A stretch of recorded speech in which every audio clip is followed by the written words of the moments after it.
Good day, everyone, and welcome to Growing with Papa Bear live stream.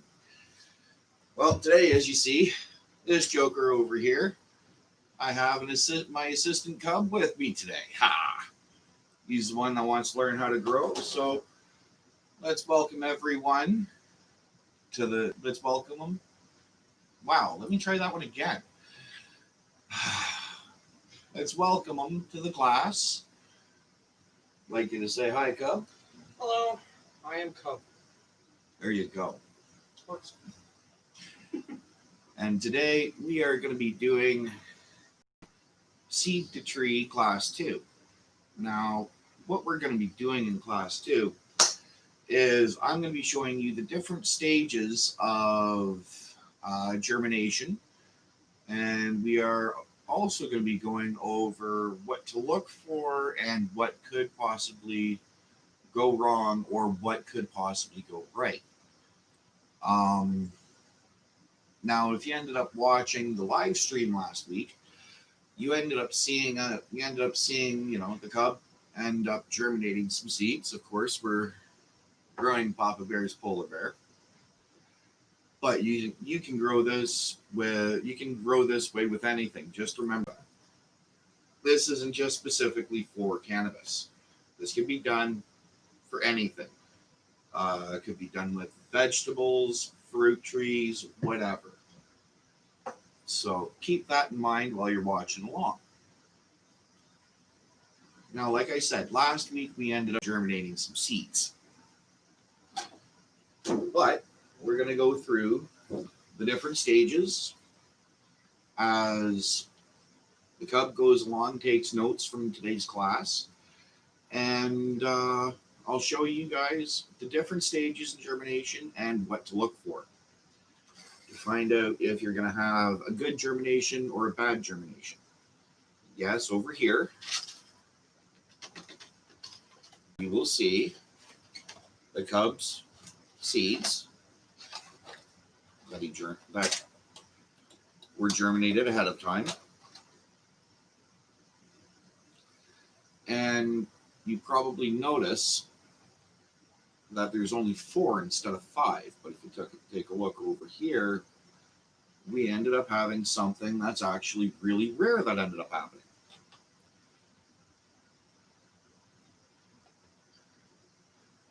We ended up having a seed that split into 2 separate plants. Now, that is really rare, but it's also a type of germination that's called Siamese germination, or the Siamese split. Much like it is with people. Sometimes we end up having Siamese twins. Well, that's the way how it happens in the plant world.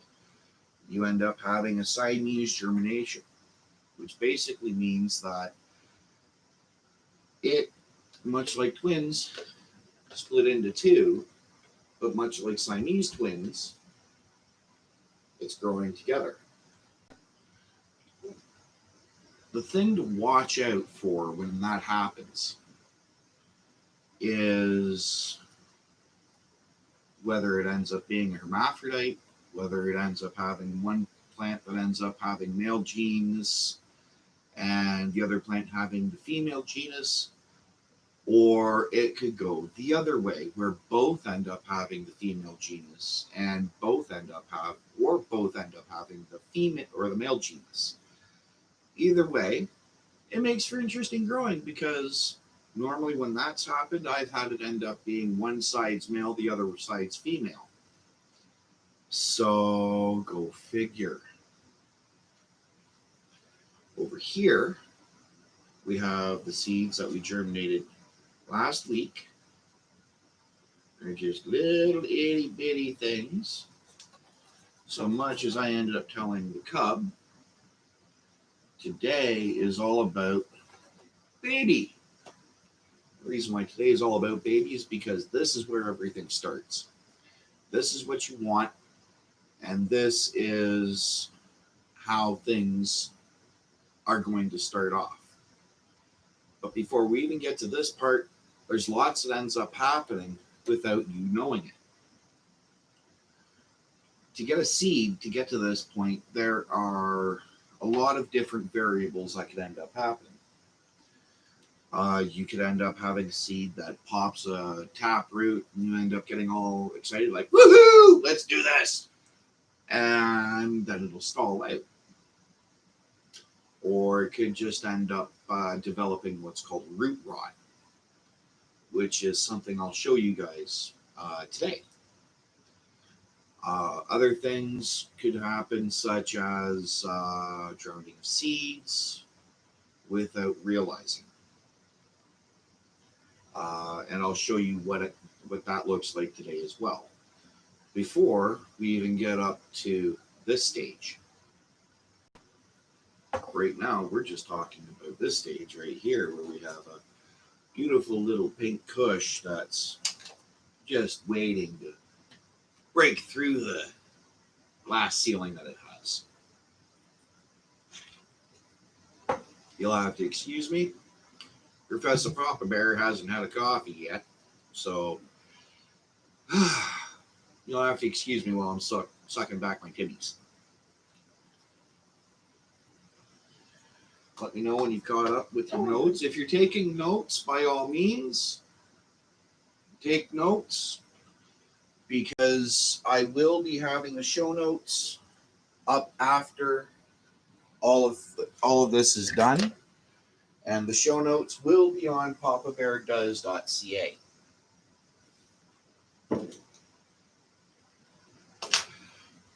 So let's carry on with the journey of the baby seed. Now, I do have some examples here for everyone to look at, including yourself, Cub. These are the different stages of germination that end up happening.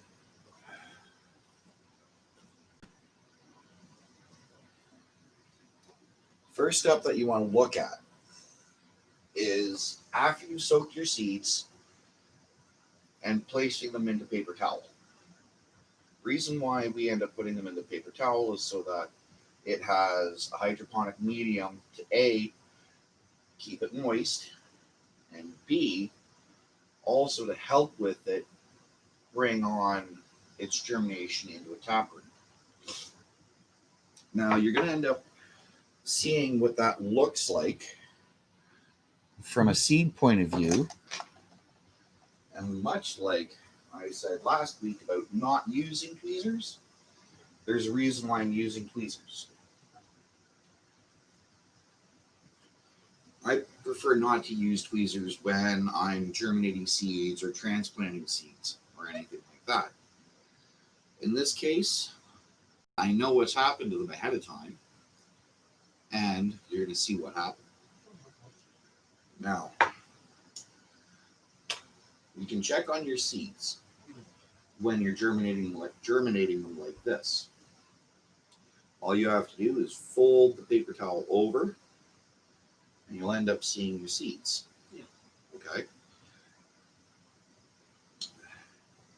Quick question.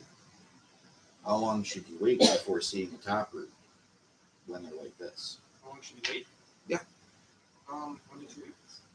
No, a couple days. A couple days. All right. That's all it takes, because Just once for the initial taproot to begin, a couple of days. Yeah. Okay.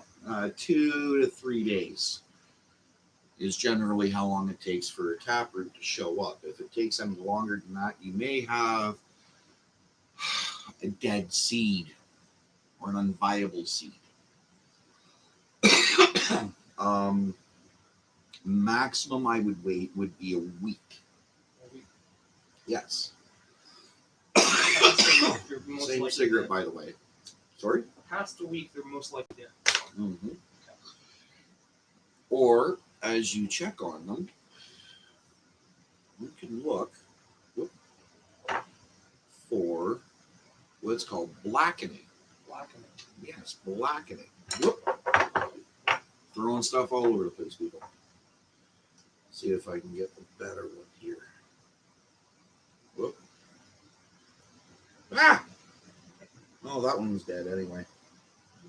This is why I don't like using tweezers, people, because you cannot really control them too much. And I'll be perfectly honest, as a botanist, I prefer to, stay with my fingers because that way I can feel the pressure that's going on. With tweezers, not really.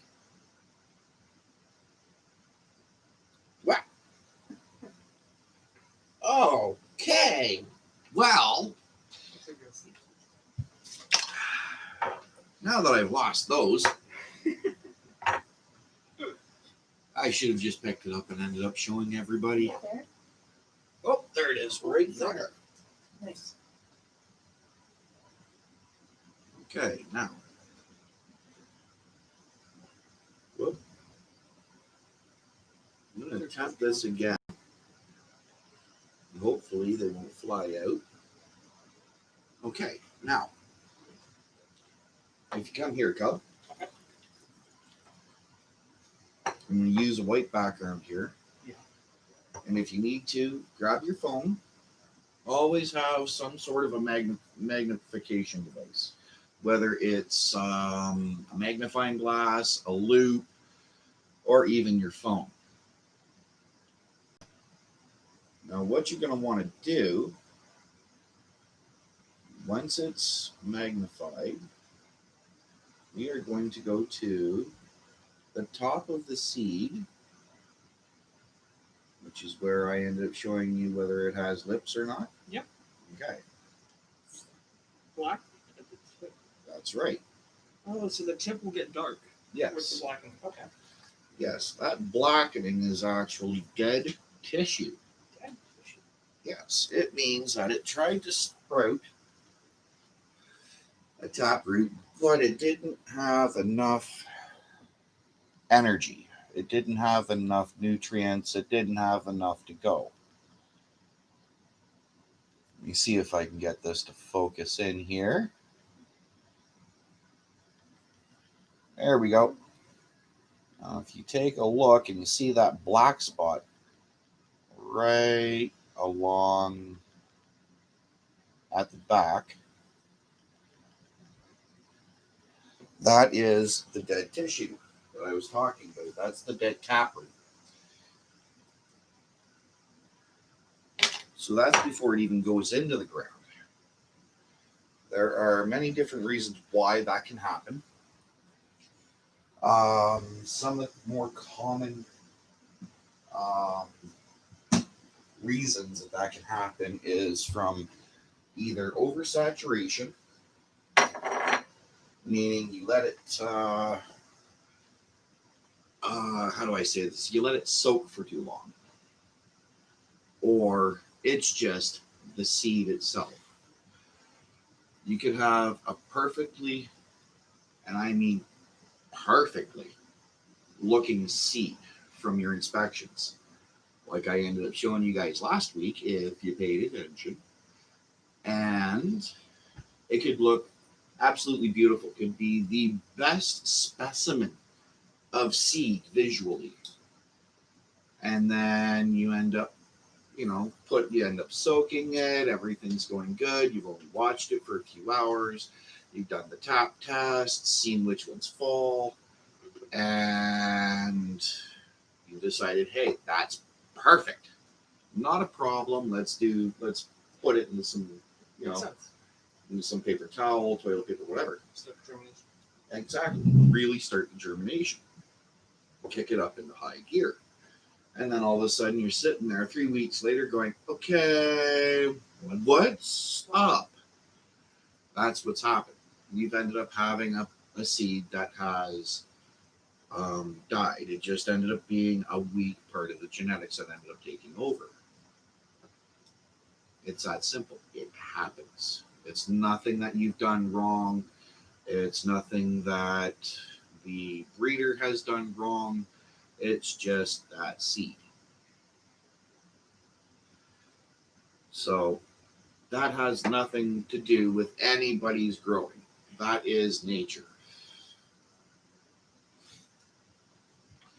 Now, you've ended up we're going to go on to the next step. You've ended up getting a taproot. Your taproot is 1/8 of an inch to quarter of an inch long. You know, it's rocking, it's doing great. And that's when you decide, you know, hey, let's put this into some rock wool. Let's really kick this into overdrive. You know, you've drained your rock wool, you bounced it, all that stuff. You end up grabbing your rock wool. You end up being really gentle, like I ended up showing you last week, and you let it sit, and still nothing. It gets to the point that it has a taproot. You have to remember, this is still gestating. Okay. This is normally where a lot of people end up, you know, inoculating their germination medium or their growing medium with different fungi if they're growing hydroponic, if they're not growing hydroponically. So say, for example, if you're growing 100% organically, Okay. you know, that's when some people end up introducing a fungi called mycorrhizae. Okay. Good question. What does mycorrhizae do? Well, mycorrhizae is MICRO, micro rise, RYZ, EY or Y, one of the two. Kind of like Ryzen, like the new AMD processors. Mycorrhizae is a fungi or fungus, whatever you want to say. I like to call it fungi because it's only a single fungus. When you're talking plural, it's fungi, not fungi or fungi or anything like that. It's fungi. As in, woohoo, he's a fun guy, you know, kind of thing. That's how it's enunciated. That's how it's thought. Fungi. Yeah. It's a single fungi that actually releases a hormone to help inoculate your plant in advance to help grow a nice big root zone, a nice big root ball, also known as a rhizosphere. Just for clarity, could you give me the definition of inoculation? Inoculation? Definition of inoculation is when you end up introducing something to something else, but to help or to have it grow. Okay. It's just like getting a bag of grain spawn and you want to try to grow, say, for example, portobello mushrooms or magic mushrooms or whatever fungi you want to, you know, grow. Okay, it could even be toadstools. When you end up introducing the fungi of that mushroom into that bag of grain spawn, you're inoculating the fungi into the growth medium. Okay. That makes sense. And it goes both ways. It's not just you introducing your fungi into the growth medium, it's also you introducing the fungi and hormones that are required or needed to grow anything as the system. Okay. Make sense? Yeah. Clear as yeah. Perfect. That's good one. Basically what that means is that it's like you taking vitamins. Okay. You're inoculating your body with vitamin C, vitamin B12, so on, so on, so on. It's the same thing if you end up putting mycorrhizae into a growth medium, regardless of what it is. Typically, that's only done with organic growing of anything. Okay. Doesn't matter what it is. That makes sense. So if it's going into dirt, you put in fungi and all the rest of it. Seeing as how we're going to be growing hydroponically, yeah, exactly, it's a bit different. You're going to be introducing well, not just introducing, you're going to be controlling everything in your growth medium.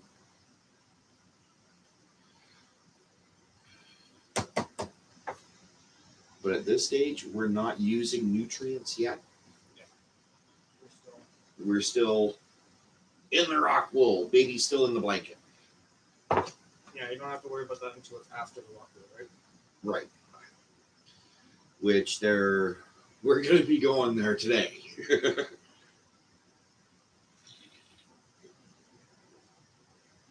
I really have to admit, I hate the new to-go cups or to-go lids that a lot of places have. They feel like sippy cups.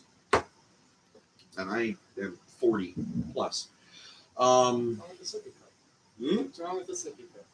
I'm not old enough for a sippy cup and I still have all my teeth. I'm not in a wheelchair or in an old folks home. I don't need a sippy cup. Yes. Yes, yet. You'll probably hear some comments out of the peanut gallery behind the camera. They don't want to be in this in they don't want to be seen. So they're kind of sitting back there pretending to be the peanut gallery.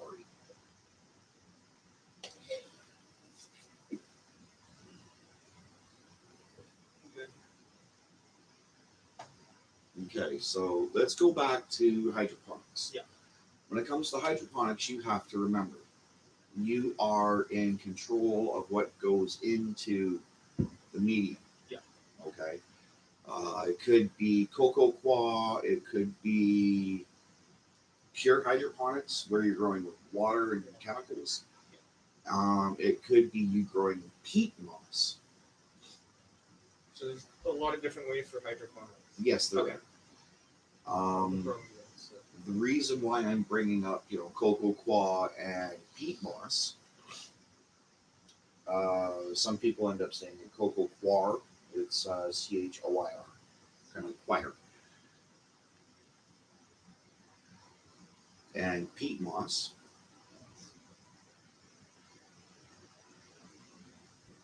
is because they literally have zero nutrients. They are a sterile growth medium. They will not hinder the growth. Well, I shouldn't say they will hinder. What I should say is that they hold no nutrients. They don't necessarily affect the growth, it's just to hold it. Yeah, pretty much. It's just to hold it, make air pockets, stuff like that. They are an inert or non. We'll just leave it with inert. They're an inert medium that has no nutritional value for the plant of any kind. So it's literally like a blanket that you end up putting them in, much like rock wool.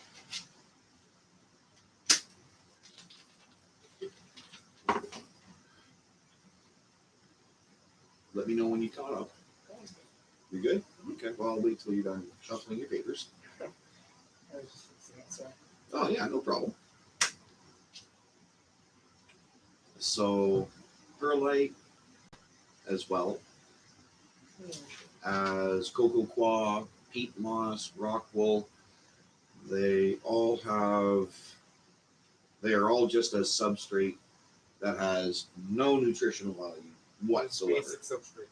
Yeah. Okay. Basic substrate, bare minimum. This is what you need to have your roots expand, grow, look for whatever.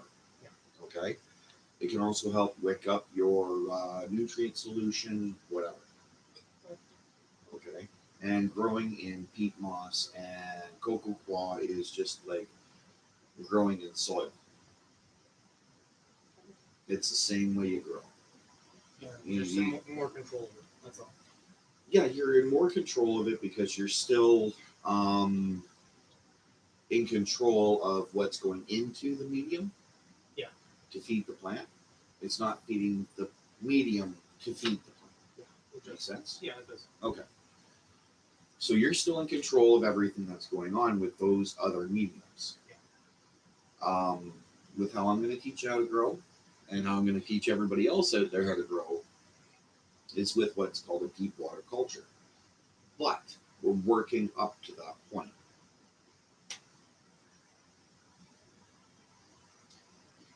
So now we're back to baby in the blanket, right?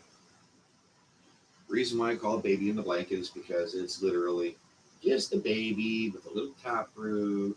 It's just sitting there waiting to hit the top of the medium, come out, sprout, make a sprout, continue on, so it ends up being like these. But what can happen is you can end up with what's called premature root rot.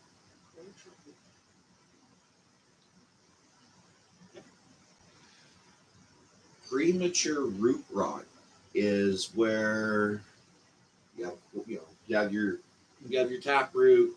It's sprung out of the husk of the shell or the seed, and you're just thinking, woohoo, let's go. And then 3 weeks later, we're not sitting with anything like this, because you have to remember that's a week old.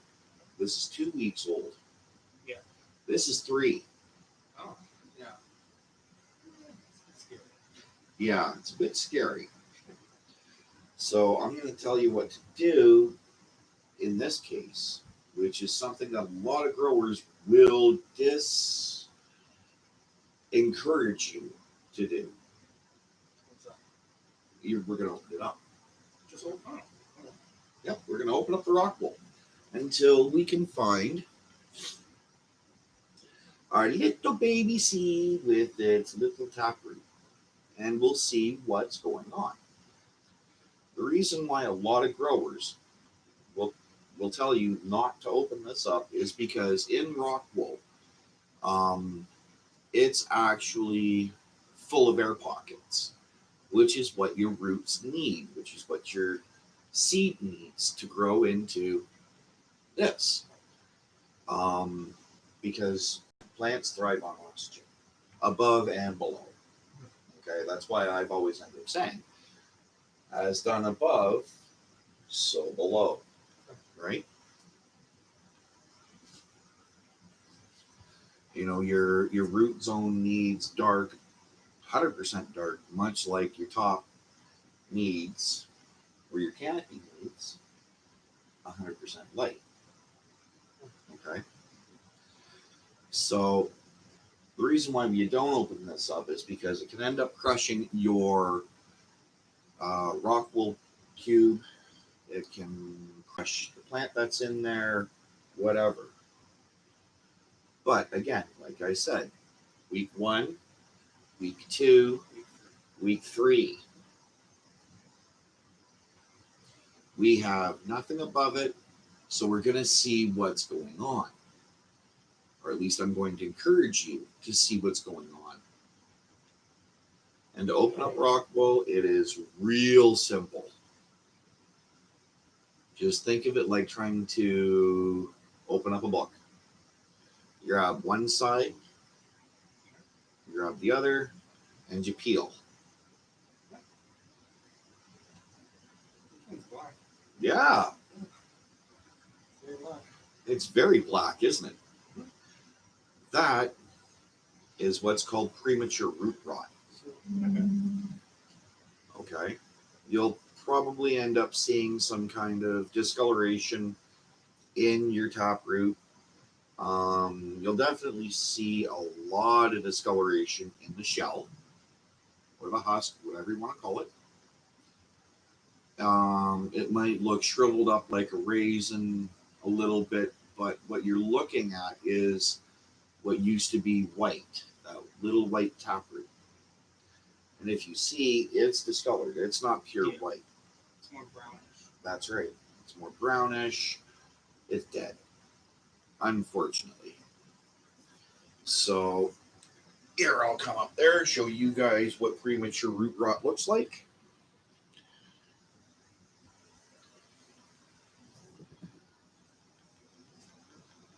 That's premature root rot. That's what can happen to your seed if you don't keep an eye on it.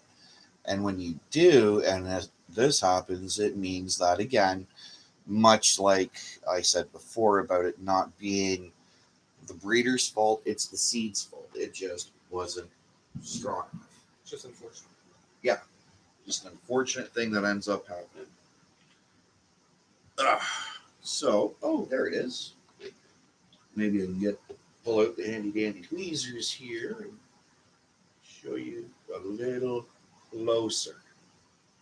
Don't touch my tweezers, please. Get a better look at it that way. Oh, okay. Yeah, you can really see the depth of how brown it is. Yeah. It literally looks like it's rotting. Yeah, exactly. So,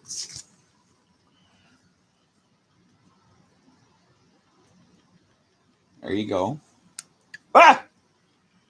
Well, it was dead anyway. I apologize. Easier than dangerous. And if anybody's worried about the cats, don't be, because at this point, if they end up eating that seed, nothing's going to happen to them. Okay. Unless they end up cropping out a plant, then I'll be very surprised. Which has happened with other animals in the past. What? Oh. Well, Yeah. Okay. Fun fact, one of the best coffees in the world that you will ever find is actually digested cat crap. Civet cats. Yeah, specific cats. The bean has ended up being digested by the cat, passes through the cat's system. They cop a squat, and people go and actually end up collecting, pardon me, the beans. Yeah, isn't And that then like turn a it into special coffee. They Yes. also make use the elephants for it. Too. Yep. That's right. And it is a type, if I remember correctly, called Kapiluwak. Yeah, don't bother writing it down. It's actually digested coffee beans that have been shit out by a cat. And people dry them out, grind them up, and make coffee of it. And it is amazing coffee, but essentially you're drinking cat shit. Nice. Yeah, exactly. How fun is that? That's fun, I guess. Amazing what you end up learning when you come around, eh, Gub? Yeah. Okay, so those are some of the things you want to look for in if it's taken too long for your seed to germinate. Now, there's a lot of different variables that could end up going into a seed not germinating. Some people will end up saying, "Oh, it's the genetics, they suck." No, that has nothing to do with it. It all has to do with your way of germination and the strength of that one single seed.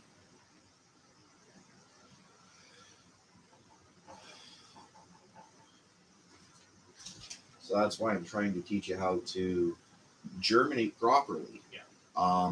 Because cannabis seeds are expensive. Yeah.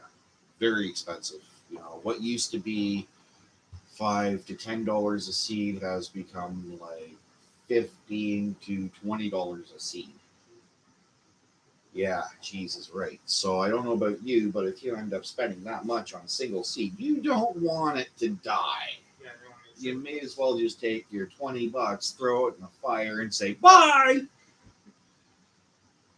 So that's why I'm trying to teach everyone how to germinate properly.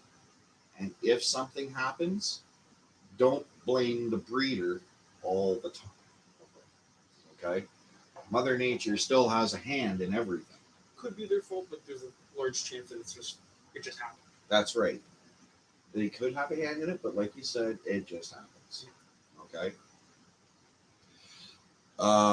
So now, let me move my cigarette away, even though the CO2 and CO1 would actually end up being beneficial at this point. Believe it or not. There's other things that you want to keep an eye on. Now, some people end up using a heat mat to try to speed up the germination process. I don't. I never have, and I never will. Does it make a significant difference or not?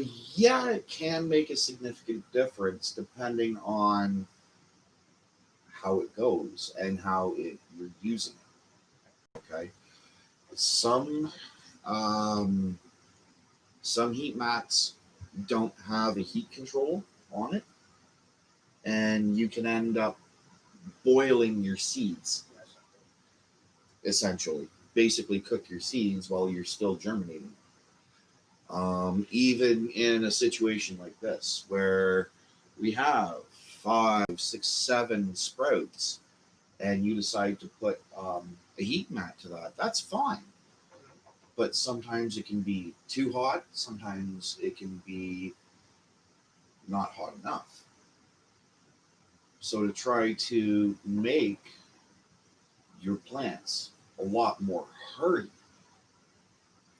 in other words, making sure that you're giving them the most strength that they can have so that they can adapt. That's a key thing. Adapt to how it's being grown, is to let it sit and just let it go the way how it is. Seed mats, they could be anything. I mean, you could end up using a heat mat that you use for your lower back or whatever. Okay, those are good in a pinch. Professional seed mats, or sorry, heat mats, they're thin. They have just one single plug coming out of it, and the whole thing would generally go inside of here. Let me see if I still have mine out or if I put it away. Nope, put it away. Anyway, they can help, but I find that they're more of a hindrance and they add more variables into the germination process. Okay, so I don't use them. I never have, and I probably never will. There's different ways to control the heat that's coming from an unregulated seed mat or cloning mat or heating pad, whatever you want to say. Some people end up wrapping them in. Some people wrap them in towels, or they just raise the germination dome or cloning dome and let the radiant heat come up from underneath. I don't. To be brutally honest, I have always kept my seedlings, my sprouts, my germinating seeds in the bathroom.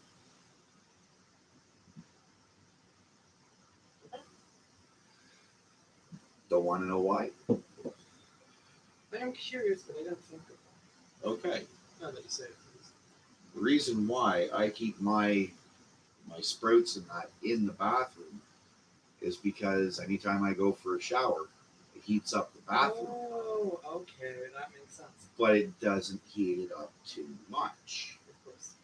Plus, on top of that, I keep the vents open on the top of the humidity dome so that warm, moist air can still circulate within.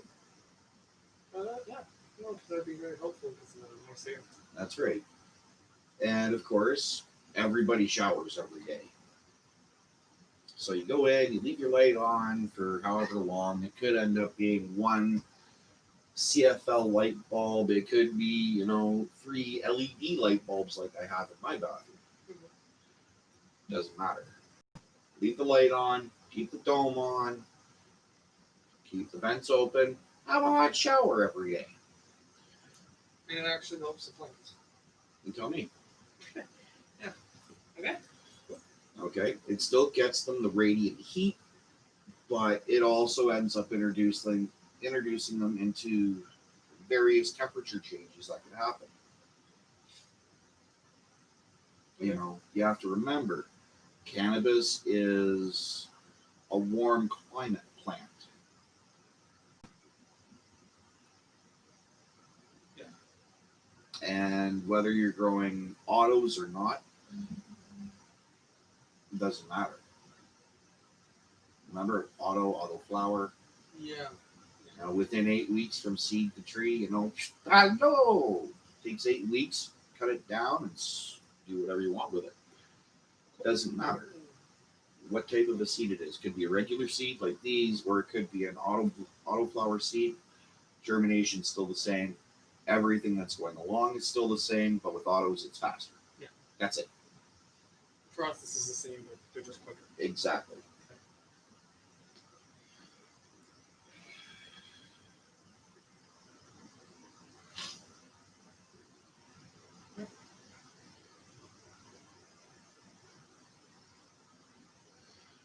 So then we're going to end up going on to the next step of germination, which is seedling stage.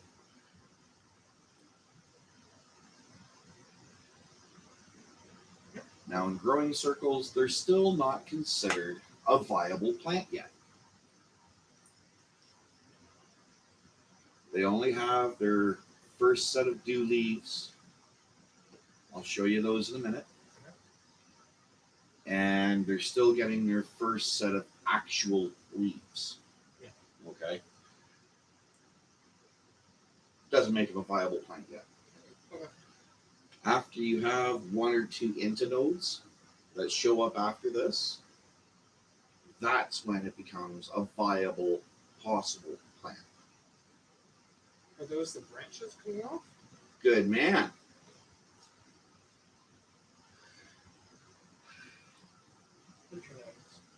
INTA, intadnodes.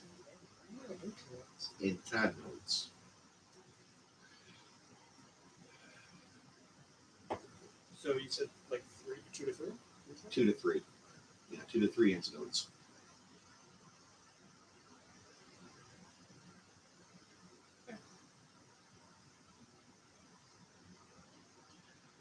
So after that's long after this. Yeah. Technically long after, but as we go along, once a week, you'll end up seeing the growth that ends up coming from it. Okay. So your next stage is when you actually end up hitting where it has come out of the rock wool, which is also called the pupa stage. Much like with insects or anything else, you still have a pupating, it's still germinating, it's still growing, it's going through that change, it's doing everything it can to become a plant. Yeah. This is when it will always have the most growth hormones in it. Okay. From taproot to seedling, they will have the most natural growth hormones going for it. This is it trying to do its best chance to come to life to make you happy. And as long as you keep them happy, they will make you happy. So after your seed pops out of the ground, it'll start looking like that. Unfortunately, because of the way how I've had, we're looking here. Because of the way how I've had my light, I haven't turned anything yet. Okay? So what's happening is you're actually seeing solar gravity. Thank you. Solar patterning, actually, is what it's called, is where your plant, regardless of what it is reaching towards the light.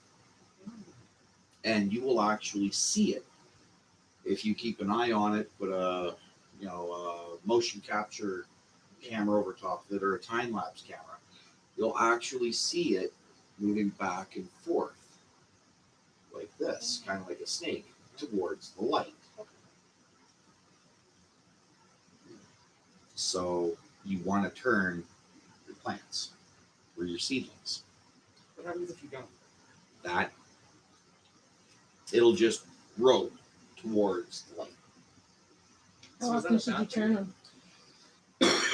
Every day. should turn them every day.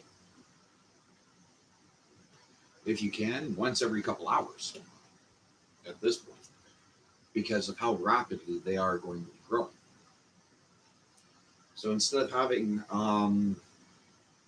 a seedling that is going crazy trying to reach for the sky or trying to reach for the light, you turn it so that it doesn't end up falling over, damping off, all the rest of that stuff. Okay.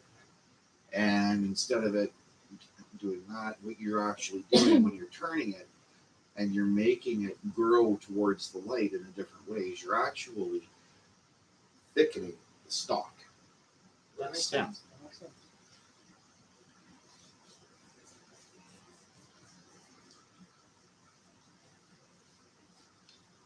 Okay, so hypothetically, if you had a square room, right, for like 10 by 10, Yeah. and you had one plant in the middle, Yeah. right, and you had lights on all sides, if you rotated which lights were on, would you still have to turn it? I would. Okay. Simply because I don't like to try to leave anything to chance. But if you had the light at the top, you wouldn't have to turn it then, right? Theoretically. Theoretically. You should still check it. Yeah, Sure. you should. The reason why you still want to check it is what you're talking about is more like a grow closet kind of thing. Mm-hmm. You should still end up turning it because you could end up with what's called light wells in your tent, your grow closet, whatever. And you'll notice if you end up having what's called a light well or a bright spot, because your plant will favor that one spot more than anywhere else in your tent, your grow closet, your room. Okay.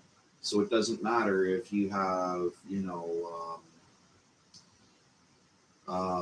a 10 by 10 room with, we'll say, 4 2,000-watt lights in it. And your room is completely done up in Mylar or flat white paint or whatever. It's Mylar or white paint. That's what I prefer. Okay. Reason why is because you don't have too much of what's called overcast. I prefer Mylar, which is the thin plastic survival blankets that you can end up finding in outdoor stores and all the rest of that stuff. Dollar store. What's it called? Dollar stores. It's like older. I can Spot the burritos. of the highest intensity. Yeah. So you could have your whole room in mirror. Yeah. Perfectly fine.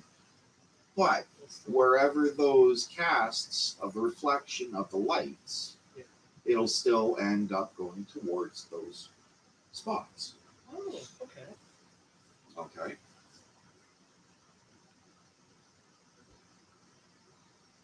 So mirrors create light wells. Mm-hmm. Okay.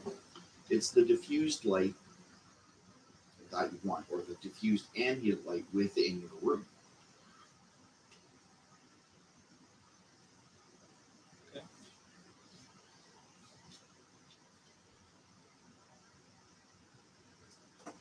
So that's what you want to look for when you're growing indoors. You'll even notice that if you grow outdoors, the plants will always follow the path of the sun. Oh, okay. Believe it or not. No, it makes sense. Yeah.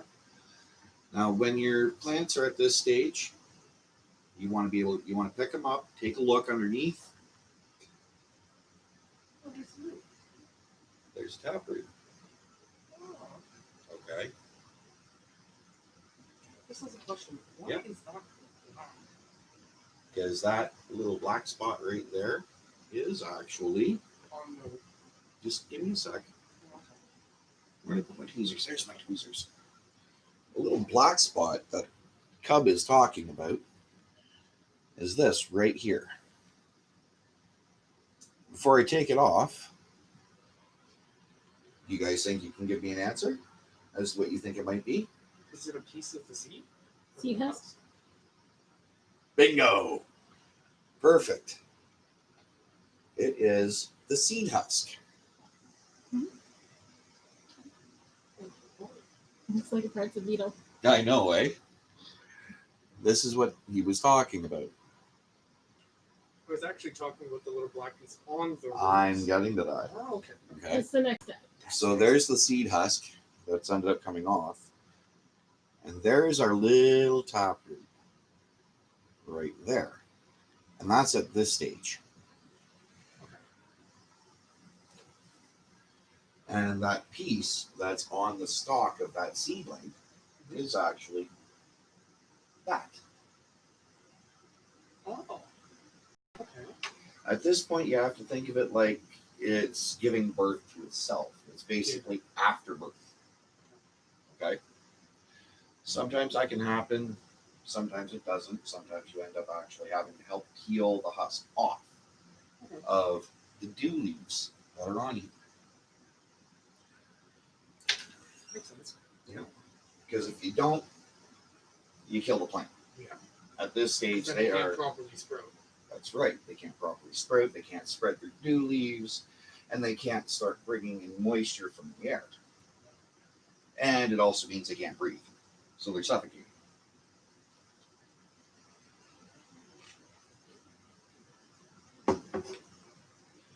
But you always want to look for.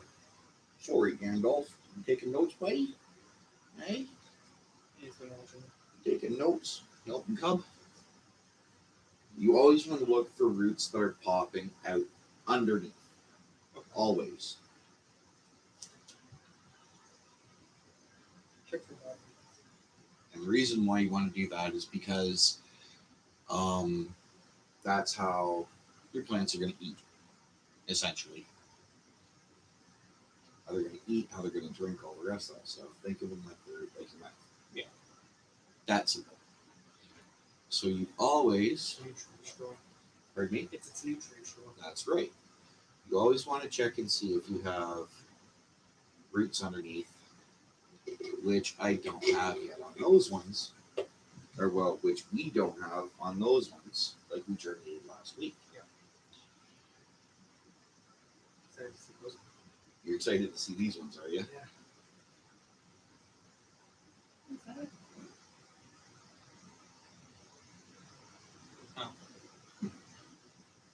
It's just perlite. At this stage, that's fine because we've left them in rock wool. I've left them on a flat surface. They haven't pushed down into. Into the That's right. so once they start pushing into the bottom, then There's another taproot right there. oh, okay. See? The white one. The white line. See, even at this stage, you'll always see a taproot that pops out. That is what you want. But also at these stages, it's fine if you don't have any roots that have popped through. What's about the time where, like, if it hasn't had like you haven't been able to see them come through the bottom? I'm going to get to that. Okay.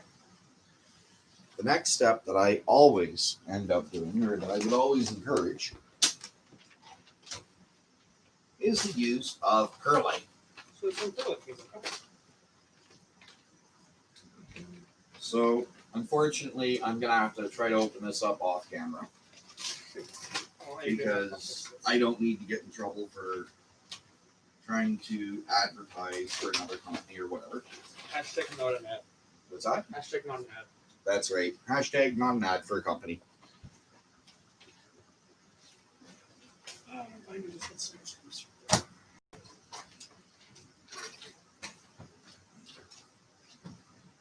Now, I forget. Have you ever worked with perlite before? No, you haven't. No, I'm not. Okay. Perlite itself is actually a very, very light rock. Fair. It looks and it feels and sometimes can sound like styrofoam. Oh. It can float like styrofoam, but it's actually a rock. So much like rock wool, perlite. Yeah, Okay. It's perlite just light rock rocks. is a very lightweight rock. I'm actually sure what it is. Yeah, go for it. Now, pick it up, feel it, pull it out. Sounds like styrofoam. Told you. Oh, it's not. I didn't believe you. Pull out one of the It's- little rocks and give it a squeeze. It feels like styrofoam.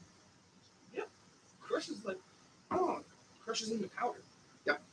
Oh, okay. So that's a big difference. Okay. That's a big difference. And that's how you can tell it's perlite over anything else. Yeah. This is it. Okay. When you grab onto it, you give it a pinch and you move it, and it crushes in your fingers, and it leaves that powder behind and stuff like that. Then it's perlite. That's good. Okay. Because believe it or not, some companies will actually try to hose you over and throw styrofoam in there too. That's what I was thinking. The easiest thing to do at that point is pick a brand of perlite that you like It's a good. and stick to it, because you know at least that way it's not coming off the back of a discount truck, like insert country here. Yeah. Okay. No, I'm serious. No, it was that's it. No, I know. I'm just letting others know. The peanut gallery. I'm letting the peanut gallery know that that's what can happen. So anyway, if you are using So a quick flat, side question. Yeah. That's not like toxic at all, right? For example, if like an animal ate that, they would be fine. oh, if they ended up eating this, they'd have to eat 3 or 4 mouthfuls before they end up getting sick. And the only reason why they get sick is because of how it tastes. Okay. Okay. Pardon me. Again, perlite is an inert medium. Yeah. So It has nothing in it. it's just It's just sol- rock and dust. it's just a solid. That's all. It is. That's all it is. Now, to go along with what you were about to ask, what do we do if no roots have come through the bottom yet and you're using a peat pod cup, well, peat pod dome like I am here? This peat pod dome actually came from a discount store. Everybody's favorite discount store, which I can't mention YouTube. Hashtag not a- Thank you. Hashtag not mad. So to try to get this to work, much like the, remember what these are called? Something that took my time, but I can't remember.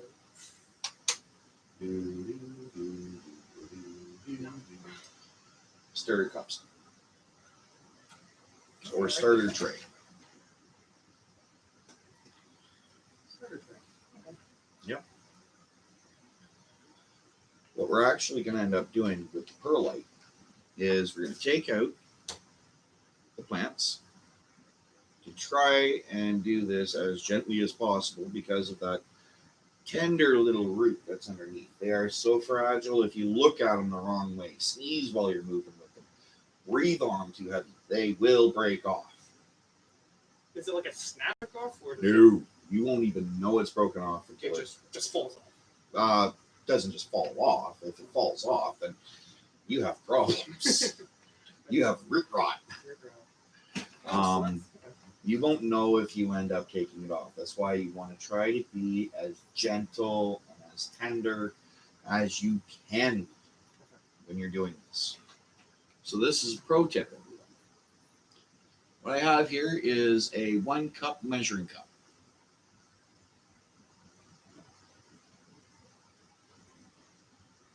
And all you're going to do is evenly distribute it. So you're going to pour this whole thing in. And what you're going to do is you're going to cover up the bottom. You're going to make it level. It doesn't have to be 100% level, just has to bring it up above the bottom of those. Oh, just okay. Okay? Because much like a peat pod starter, which is what this is, peat pods actually go in underneath and they fit in those little cups. What happens with those peat pod cups after you put them in, you end up loading it up with water and they'll actually expand straight up. Like immediately or Pretty damn close. They'll soak in all the water, all the rest of it. Like it's and quick enough that you can literally see it. Yeah. Okay. You can watch it. I've taken peat pods, put them in a cup, and just watched them.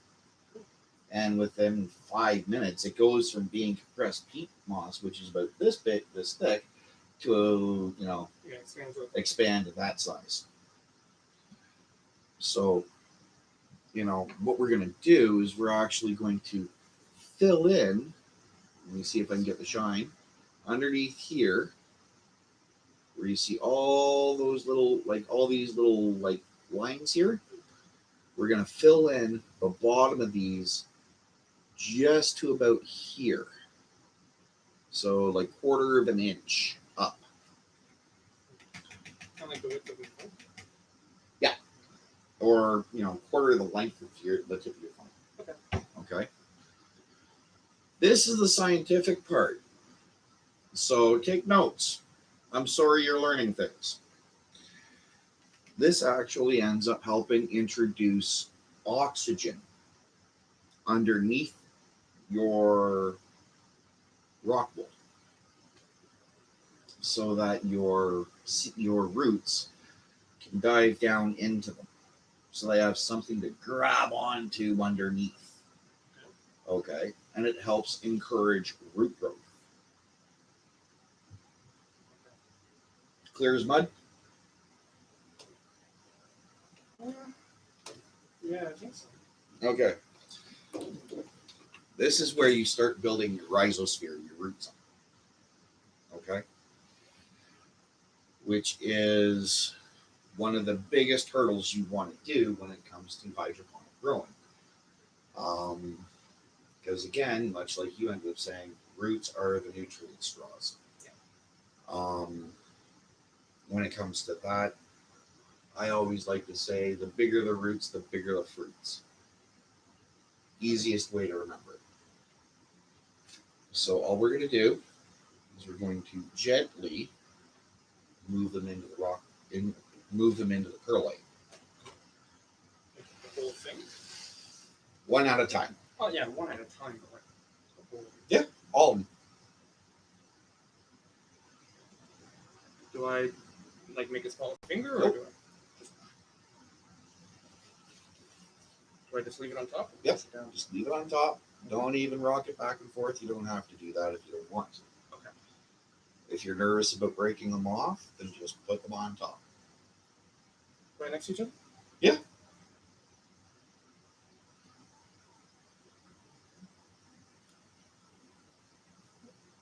Turn it the other way. There you go. Now you're going to put that inside the cap for it. Just like that. And I'll do one with you later. Talking to the peanut gallery people. So, the reason why we want to end up doing that is much like I said. What's going to happen is it's actually going to introduce oxygen into the bottom of... Oh, so more oxygen can get down into the bottom. That's right. It's going to end up causing more air pockets. So not only the air is coming through the top and through the stem, it's also going through the bottom now. That's right.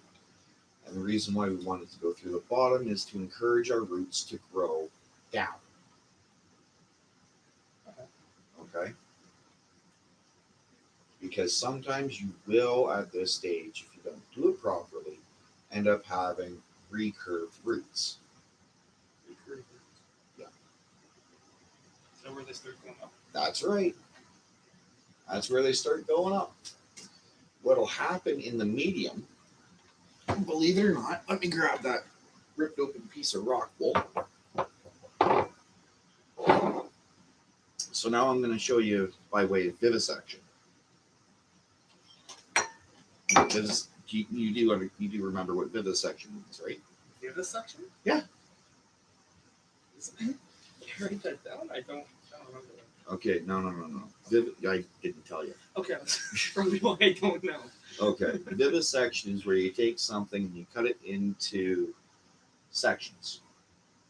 And you end up seeing what's in between the sections to see how things are going. V-I-V-A, and then section, viva. So you're just splitting it up to see. Yeah, the different stages of the growth, or to see the path that it ended up taking. Some people are into that. I'm not. But what recurved roots are is where you have the top of the plant, and you see over here in the start cups where it was going down. The root was going down through the rock wool. It was going down in here. Meanwhile, over here, we ended up having a root that was at the bottom and was curved around. Like curved around the rock? Yeah. Oh, so like in a circle. Yeah. Oh, okay. Okay, So that's where the term. recurve comes from. Yeah. But that's different. That's called root binding. Recurved roots are where the root comes down, hits the bottom, comes back up to the top of the rock wall, and then it goes back down again. So it hits the bottom and then it shoots back up. Yeah. Shoots back up. It ends up hitting the top of your medium, and then it ends up saying, "Oh my God!" And then it goes straight back down. So what I'm talking about is, flip this over right. This is the top of your rock wool. Recurved roots will go down the rock wool, end up hitting here if you have it on a flat surface. Sometimes they'll bind up underneath. Half the time, they will actually spring back up into the growth medium, which is our rock wool, and it'll go right back up to the top. And instead of having roots that dangle, you'll have roots that actually go up and down, kind of like an accordion.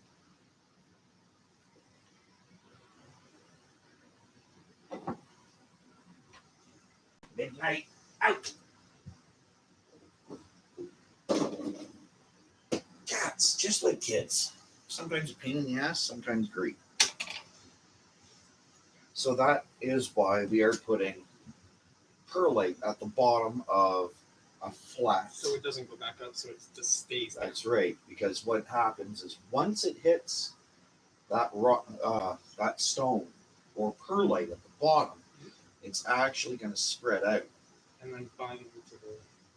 That's right. It'll end up binding to the rock wool. Not the rock wool, sorry. It'll end up perlite. wrapping into the perlite.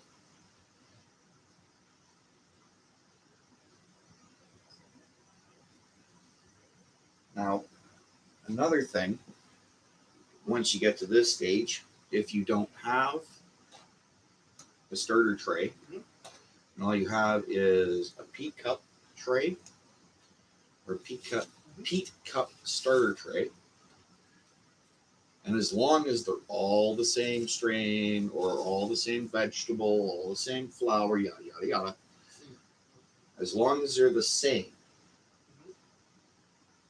you can take them, move them over into this. Like before even that, you can just start them in there. Well, as long as you have a taproot or Oh, you yeah, have as long roots as that are hanging down, yeah. Okay. Or if you start noticing that you're going to have recurved roots, or you're going to end up getting root bound.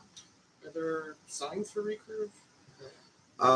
No, believe it or not, there's no signs for if you're having recurved roots or not until it's too late. Because you'll end up having the root come up to the surface, it'll freak out, and it'll either go straight down or it'll just burn off. Okay. Which is why I grow in grow bags. Okay.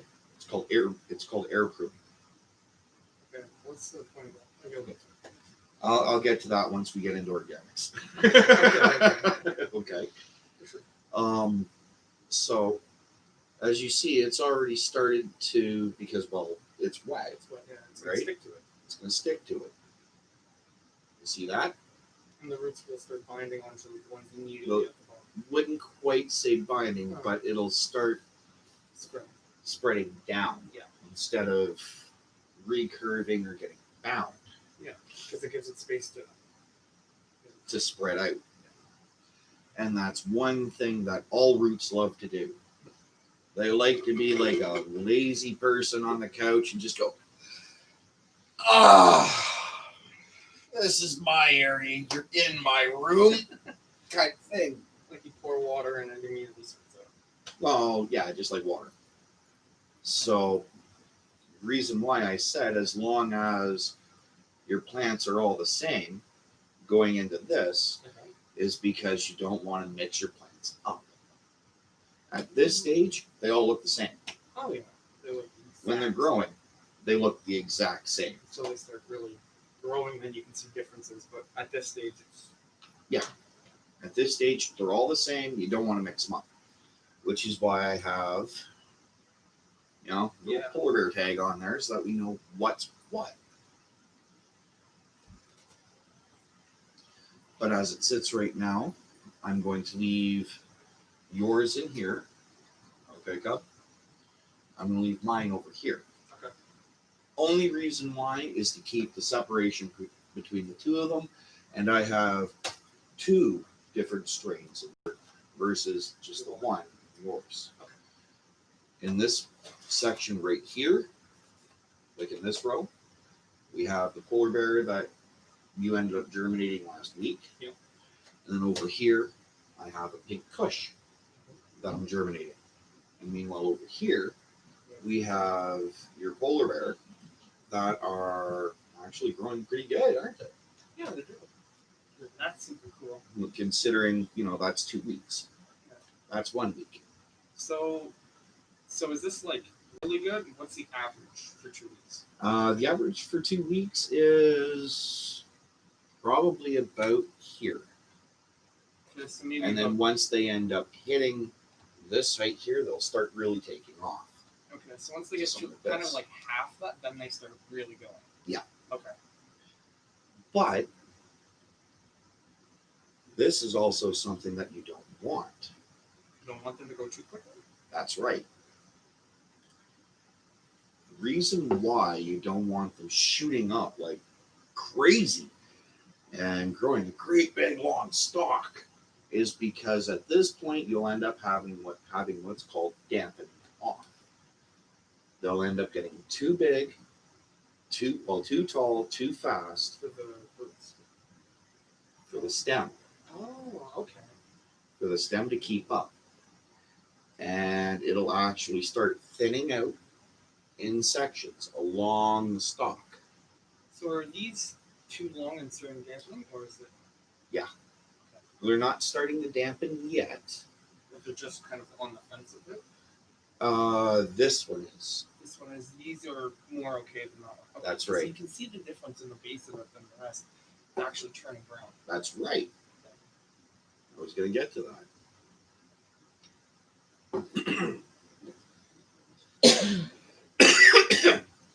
Now, dampening off isn't specifically just for cannabis. Yeah. It's a plant issue. Yeah, it is a plant issue regardless of what it is you're growing.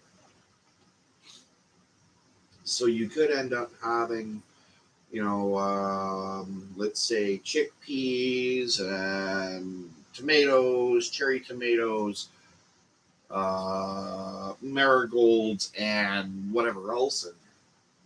They will all basically look the same at this stage. And they'll all go through the same things at this stage. Okay. So, regardless of what it is you're growing, you'll actually end up having the same problems, regardless of what species of plant it is. Are there ways to slow it down? There's ways to try, but once it's started, dampening off is actually a fungal problem. The beginning of the end? It can be.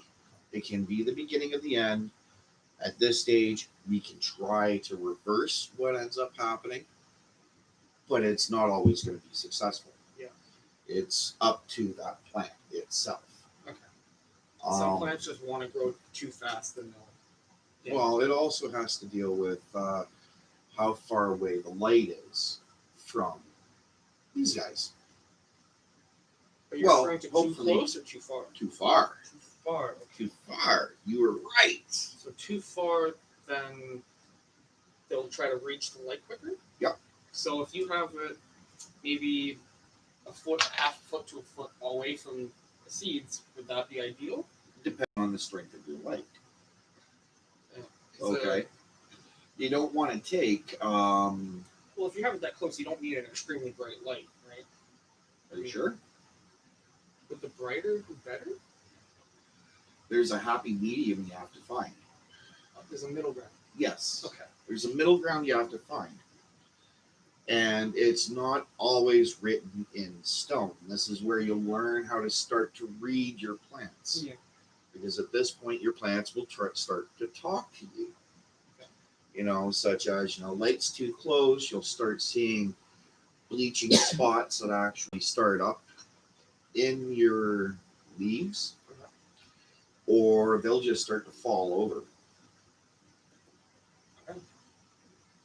So they'll give you signs Yeah. of maybe what's the problem. Well, that there is a problem and that what there is it a problem. could be. Okay, yeah. Much like, you go into the doctor and say, I think I have a cold, and it turns out to be COVID or whatever. Turns out there's a problem. Yeah. No one here has COVID, by the way. All safety precautions have been taken ahead of time. It's like Tests have, as the peanut gallery coughs. Everyone's had their COVID tests. Everyone here is part of my circle of 10. I trust them. I know for a fact they don't have COVID. So no laws are being broken. So Ahead of time. Just in case. Yes, that's right. Safety first. That's right. Safety first. Now, we're going to go back to perlite for a minute. Okay. Or anything that can cause dust. This is very, very, very important because too many people have been too stupid and have killed themselves by not having the proper PPE or personal protective equipment. Does not matter what anybody says.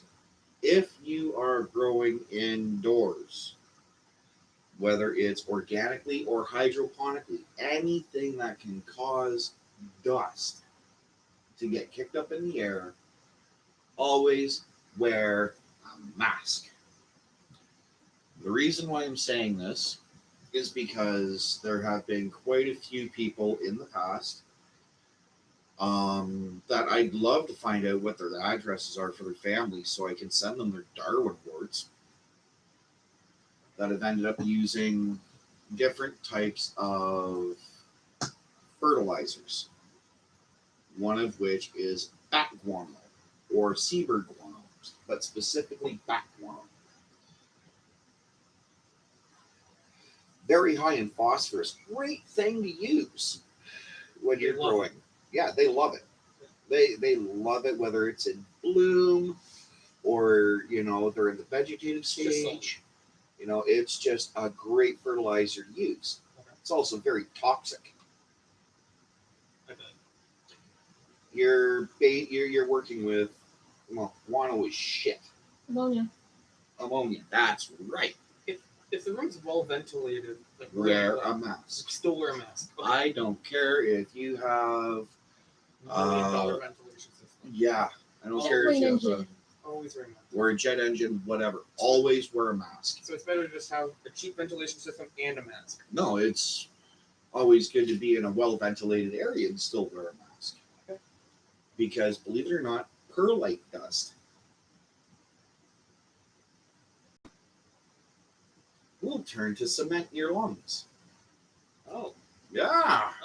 This is That's kind of the problem, isn't it? I like breathing. I just don't like breathing in stone, which is exactly what you're doing whenever the perlite kicks up dust. Much like antler dust, when you're working with antler, perlite dust will turn to cement in your lungs. So kind of just rule of thumb, always wear a mask. Always. Or Best rule of thumb. whenever you're in the room, at least. Whenever you're in an enclosed environment. Yeah. Such as here. I don't care how big the area is, even when I'm out in my shop, the lab, whatever you want to call it. Here's an aircraft hangar. Still wear a mask. Exactly.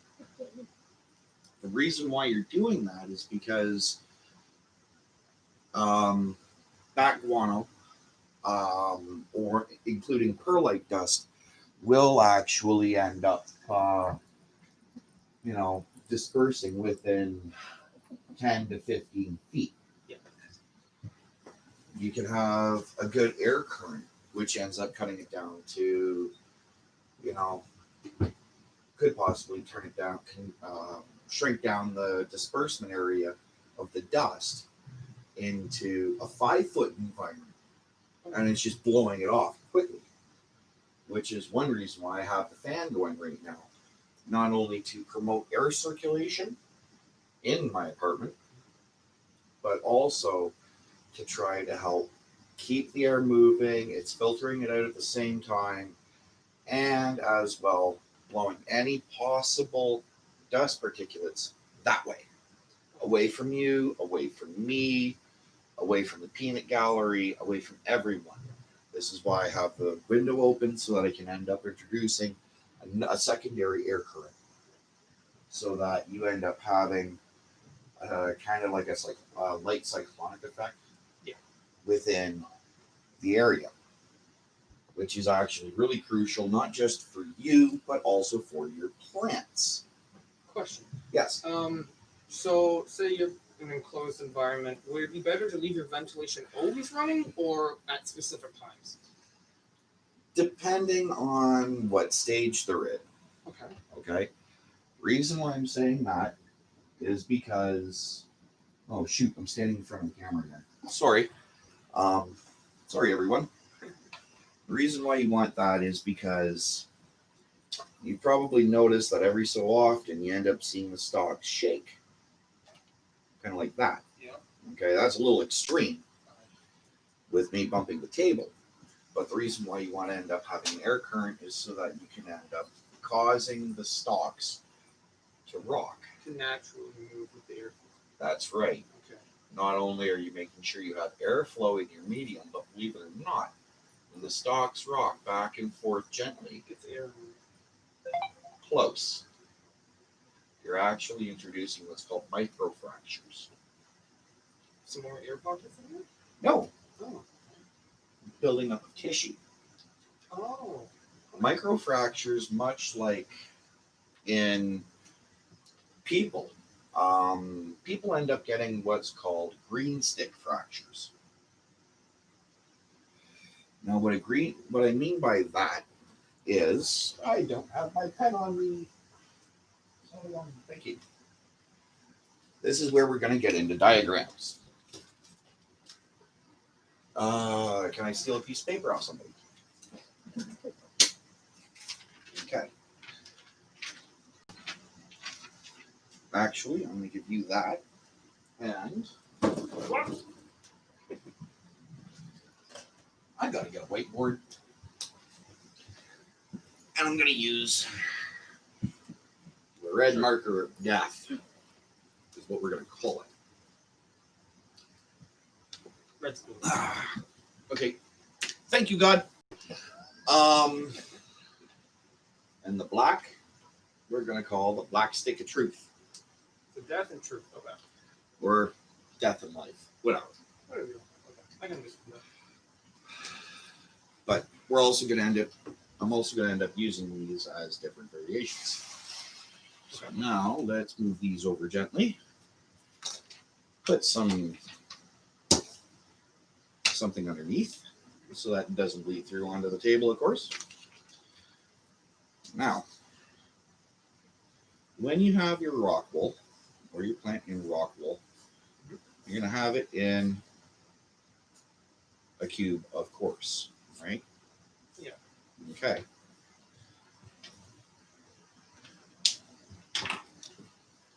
Normally your plant will be in the center, and you'll end up having leaves come out. Yeah. You'll end up having your roots hanging out from underneath. This is what you want to look for. In this case, The red is actually the rock wool cube, and the plant up here, my Pablo Picasso drawing styles, are actually going to be in black. Now underneath is the roots. What we're going to be doing when we end up having our rock wool sitting on top of the perlite is doing a bunch of dots, everyone. Those dots are the perlite. Yep. Okay. Just right along there. Now we're going to use the red marker. I'm going to show you why you want this. Actually, I'm going to use a pencil because the red marker of death has died. I guess that's why I called the marker of death. Yeah, exactly. That's why they call it marker of death. Anyway, what microfractures are in your plant are actually the air current that's coming through, and it's actually rocking the plant back and forth. Let me see if I can darken that up so that people can see it in the live stream.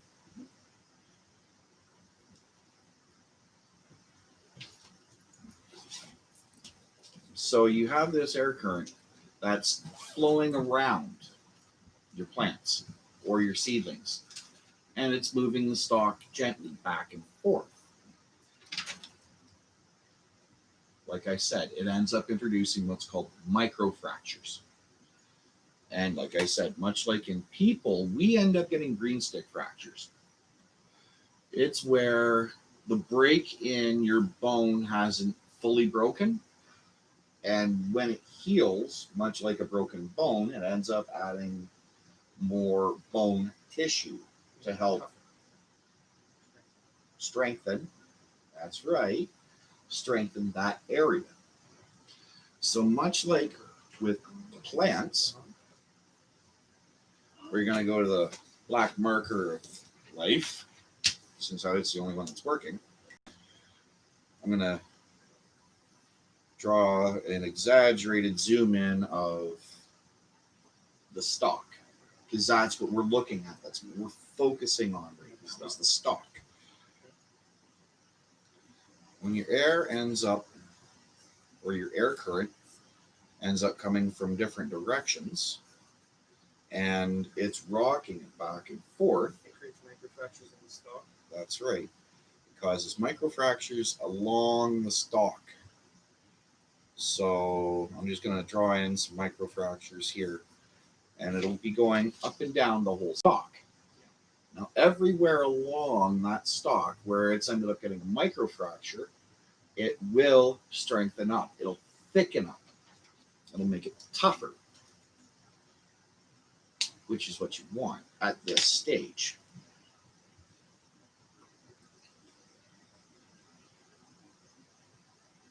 You want it to thicken up. You want it to toughen up. And you want to try to stem off, not to use a pun, but you want to try to avert dampening. You want to thicken it up. You want to slow down the height growth at this point. Because when you get microfractures, the plant will more It'll slow it prioritize down.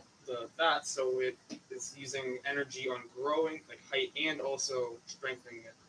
Takes it away from the height. Yeah, takes some of that energy away from the height into the strengthening, so it's kind of more Exactly. Okay. Scientific term for that is actually energy diversion, or energy reflection, or growth aversion. Oh, so that's why they say always have several fans in the room that are going. Because it strengthens the stuff. Not just that, it's also to help airflow so that you don't end up having like. I mean, that was the obvious answer, but there's other reasons. There are more than one reason to have multiple fans going on. Okay.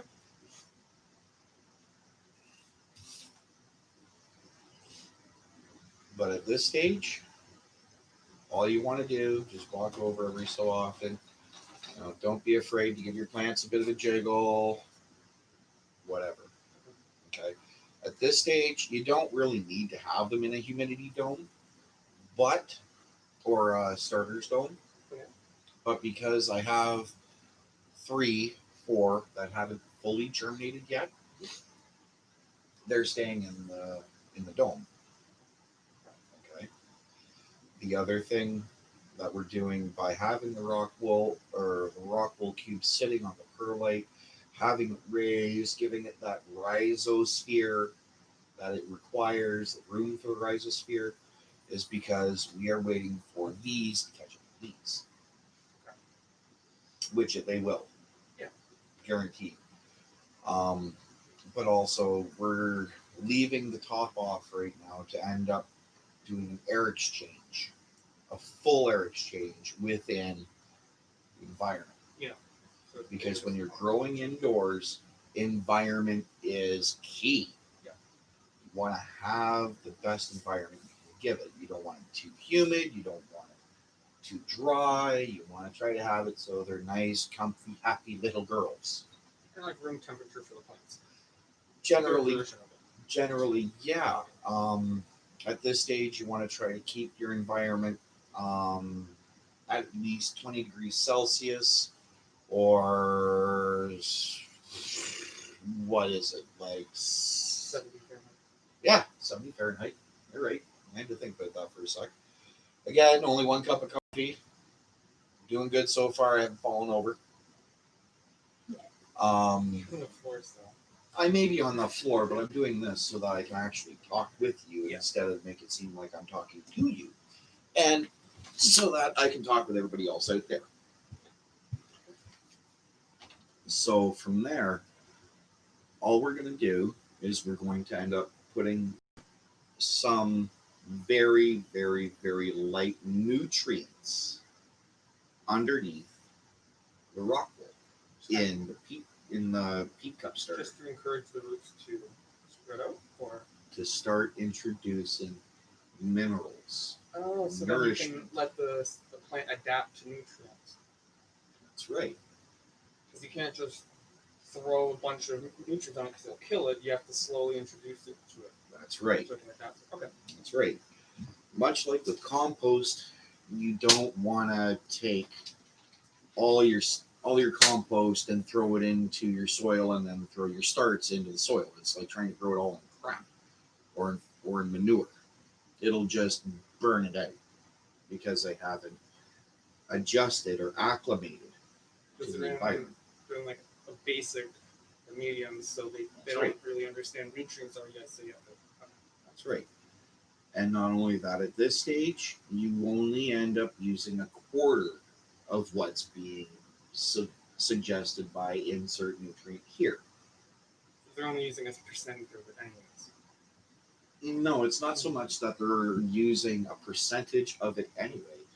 The reason why you do it, it's kind of, you're basically getting baby food. Oh, okay. That's why I had to explain. That's why I said this is all about baby. Yeah. You're basically giving it baby food.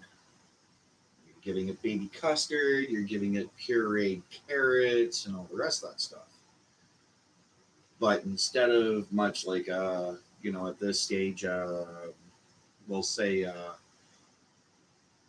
it's going to be going on its first attempt of feeding it. So instead of baby throwing its hands around and freaking out, we're going to be putting in very, very mild nutrient Kind of solution. like the applesauce. Yeah, like a very mild. You don't just give a baby a applesauce. pizza, you work it up. That's right. So this is where you're probably going to laugh.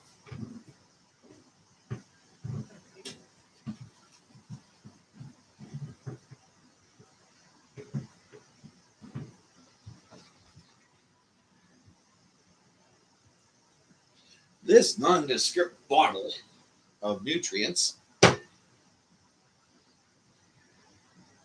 is what we're going to be using.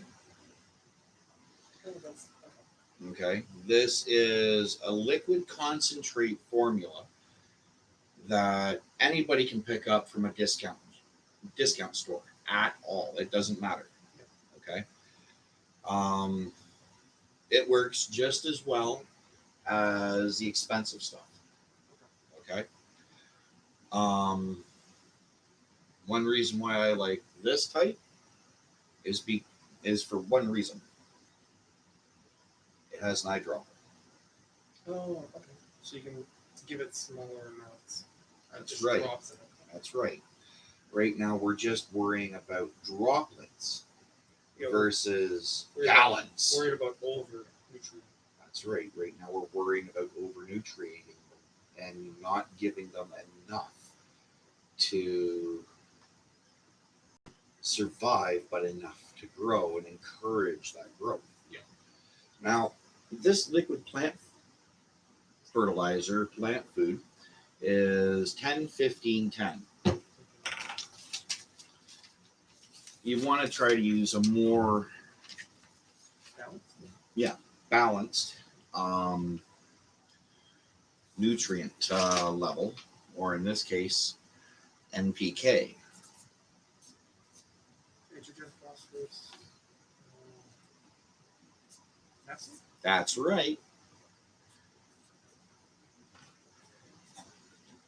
That's what I need. And that's what we're looking at, even though this is backwards. Just give me a second.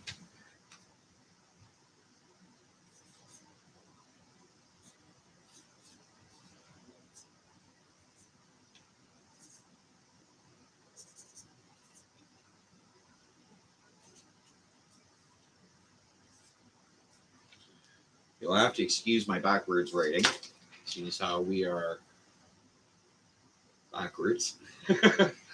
NPK, nitrogen, phosphorus, and potassium. 10, 15, 10. That's how it works out. At this point, you want to end up having it equal normally. So you would want to have 5, 5, 5, 10, 10, 10, 20, 20, 20, whatever. But you don't want to go up too high. So to dilute it down to what we want, we have to go off of what's here. Anybody lost yet? No? Okay. I'm saying that's not true. Now, that's why I have the test tube. Reason why we want to dilute it down from 10, 15, 10 is because, believe it or not, nitrogen helps it go up, phosphorus helps it go down, potassium helps it go. Okay, so I'm good. Exactly. Right now, we want to worry more about the phosphorus than we do potassium, but we want to try to have it as equal along the line as we can. So, regardless of what it says on the side of whatever bottle you're using, always dilute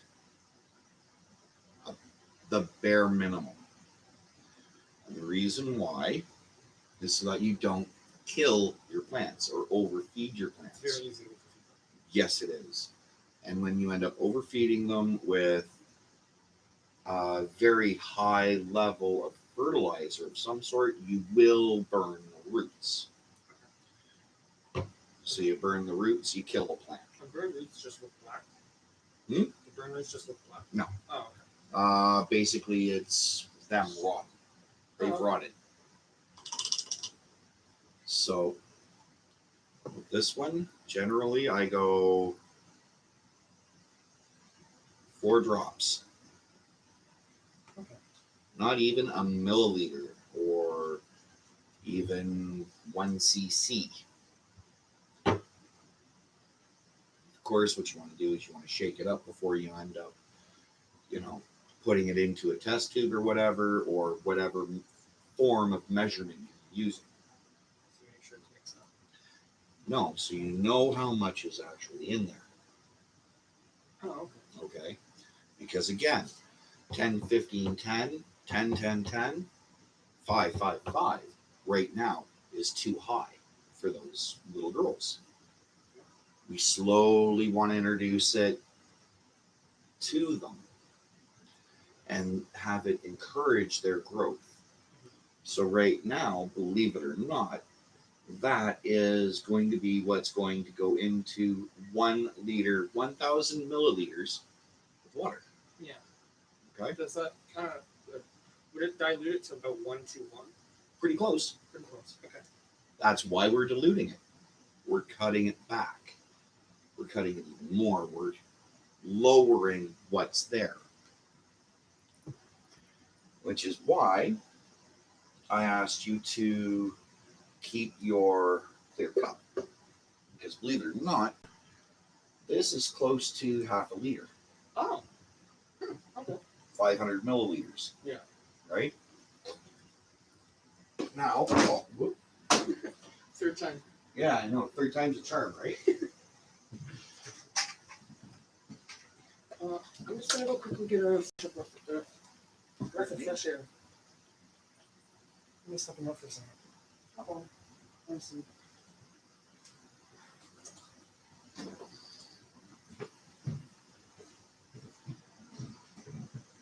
God, I love these Tim Hortons cups.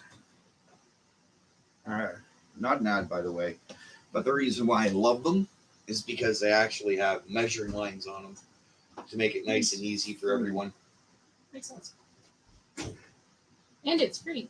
That's right. You know, you go, you buy your ice cap, you get one of those. Perfect. It's a twofer. So all I've done is I've ended up putting regular tap water in there. Now, yes, granted, I'm on well water, which means there's no chlorine in it. It hasn't been fluoridated or anything like that at all. Kind of have to make sure you know what tap water you're getting. Yeah, you kind of want to make sure you know what's in your water that you're putting it in. Generally, you would end up using distilled water, which has That makes sense. no nutritional value in it. It's sterile water. But can't that draw out the nutrients in the plant? No, No? you end up basically inoculating the water, the distilled water, With that. with this. Okay.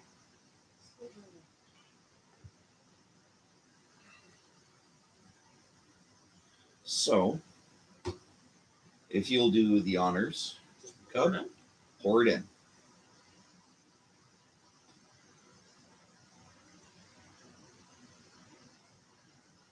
And if you want, pour a little bit of that water inside the test tube, about halfway full, put your thumb over top, give it a good shake, and then pour that back into the water. I don't know how to pour it in. Push it into the cup. Let's do it the hard way.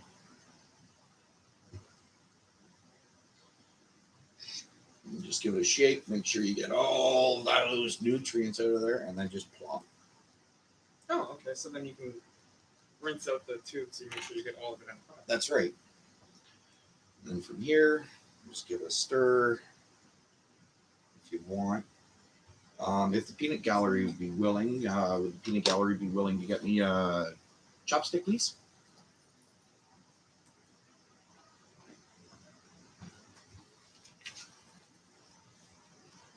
Perfect. Thank you. Just take it, stir it up for a minute or two. You've seen how the water ended up going cloudy? Yeah.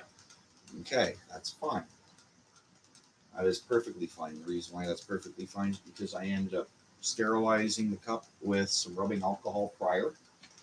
And that is from the nutrients that are actually being absorbed by the water itself. And you have to remember, this is a very weak solution. Yeah. All we're going to do, Pour it in the bottom. pour it in the bottom. And now the perlite will start to expand. Nope. No. Okay. Perlite does not expand. If it does, it's very rare. Oh, okay. Okay? You don't want to pour all of it in. That's right. And the reason why is because now the perlite is going to start sticking together. We're going to have the form of Kratky hydroponics going on. Oh, okay. Reason why it's called Kratky is because Dr. Krat, believe it or not, much like Krat's creatures, but different person, ended up kind of developing this type of hydroponic growing. It's the same type of hydroponic growing that we're going to be doing, except it has zero air going into it. There's a trick to it though. You leave what's called an air gap because you'll end up having what's called air roots.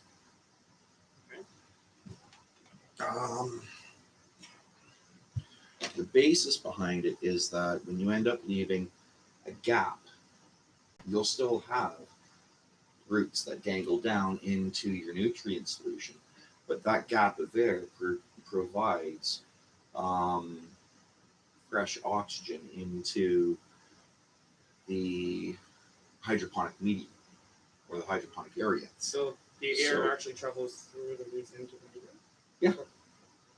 Yeah, when you have that gap, it actually ends up making an air pocket, and that's what you would want at this stage because you're teasing the roots with the nutrients that are at the bottom of the tray, but you're still getting air circulation enough for the roots to breathe.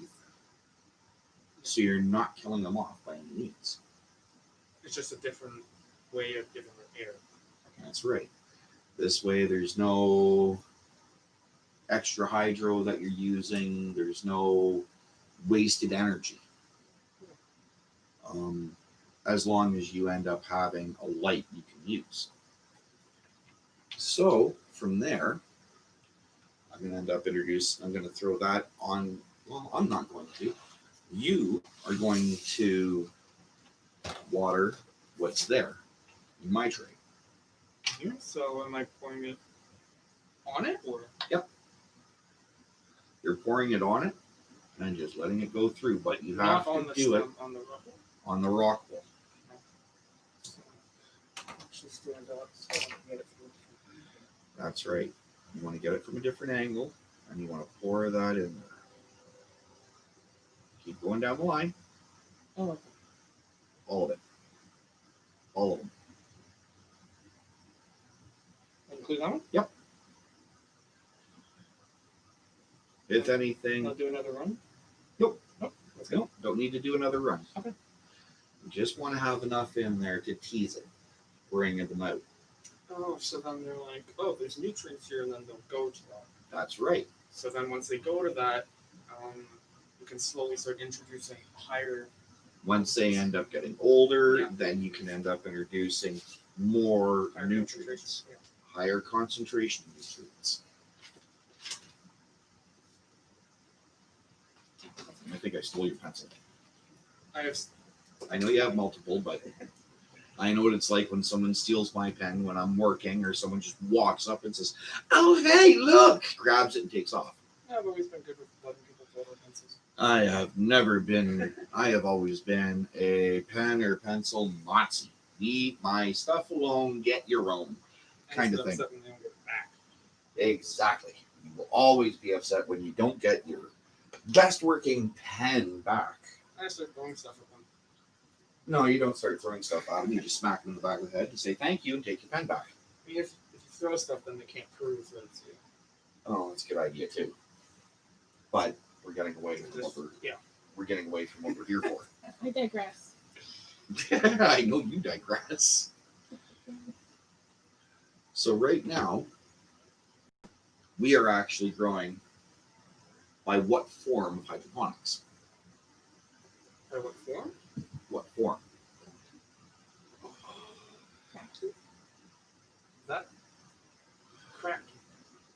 Cracked. Cracked. Cracked quiche. Yeah, not crap, as in, oh, I was very anxious because I didn't know how to pronounce it. Oh, no, hey, man, when I was in university, I would end up going in, I'd sit there with my phone in my hand, and, of course, you're going through listening to your professor, who has a worse voice than Bill Stein, or Ben Stein.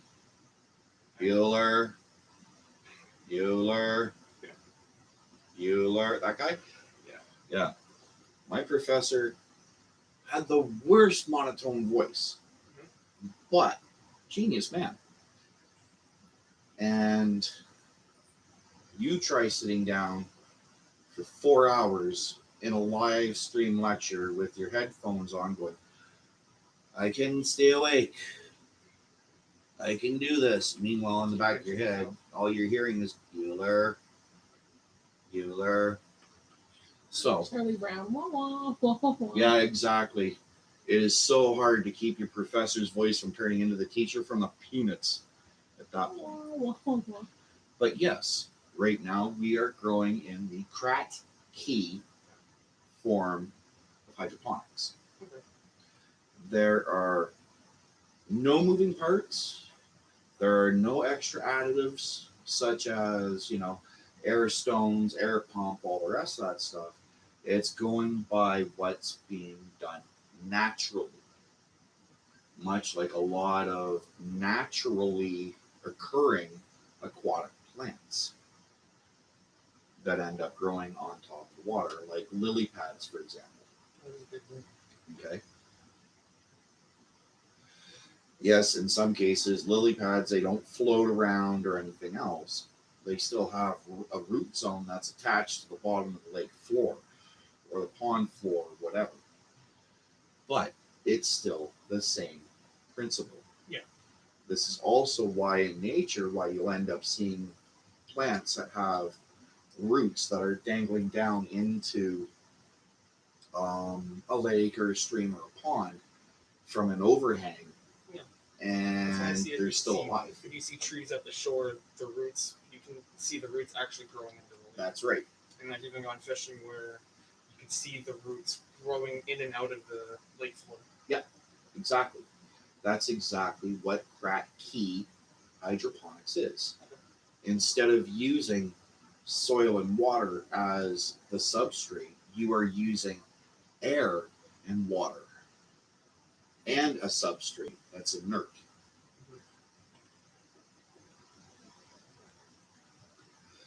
Plus, you have a fan in your area, like in your grow area normally. Yeah. Okay, that's circulating the air, keeping it moving. And you're also at that point making your little girls, hopefully, because at this point they haven't decided what they are. When it's regular seeds, you can't tell because They know, you don't. Yeah. Because right now, it's kind of like they're like transgender. Seems how that's a hot topic nowadays. Right now, as far as we're concerned, they're transgender. They know what they are, but we don't know what they are. Which sounds really, really bad. I never claimed I was politically correct. I don't mean to come off like one of the old boys or anything else. I'm just being honest, being blunt. And I don't mean to offend anybody. That's just me. So, I mean, no offense ahead of time. This is straight, plain English as it'll get. And to be brutally honest, in some cases, that's the way how a lot of people end up learning. Instead of using great big long Latin it makes words. sense in that sense. So. Yeah. But much like what you ended up seeing when you were fishing, with the trees' roots coming up and out of the water and all the rest of it, that's exactly what Krat key hydroponics is. Okay. So from here, what do you think we do?